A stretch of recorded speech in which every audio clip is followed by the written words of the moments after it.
Première épître de Paul aux Corinthiens, chapitre 13. Quand bien même je parlerai les langues des hommes et des anges, et n'ai pas la charité, je serai devenu comme le cuivre résonnant ou une cymbale qui tinte. Et quand bien même j'aurai le don de prophétie, et comprendrai tous les mystères et toute connaissance, et quand bien même j'aurai toute la foi, de sorte que je puisse déplacer les montagnes, et n'ai pas la charité, je ne suis rien. Et quand bien même je concéderai tous mes biens pour nourrir les pauvres, et quand bien même je livrerai mon corps pour être brûlé, et n'ai pas la charité, cela ne me profite en rien. La charité patiente longuement et est bienfaisante.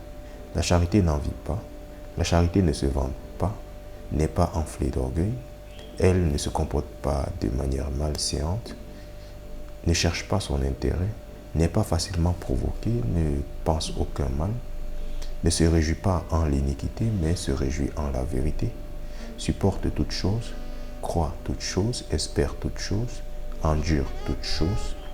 La charité ne fait jamais défaut, mais s'il y a des prophéties, elles feront défaut. S'il y a des langues, elles cesseront. S'il y a de la connaissance, elle disparaîtra, car nous connaissons en partie et nous prophétisons en partie. Mais lorsque ce qui est parfait sera venu, alors ce qui est partiel sera supprimé. Lorsque j'étais enfant, je parlais comme un enfant, je comprenais comme un enfant, je pensais comme un enfant. Mais lorsque je suis devenu un homme, j'ai abandonné les choses enfantines. Car maintenant nous voyons comme au travers d'une glace, obscurément, mais ensuite face à face. Maintenant je connais en partie, mais ensuite je connaîtrai comme aussi je suis connu.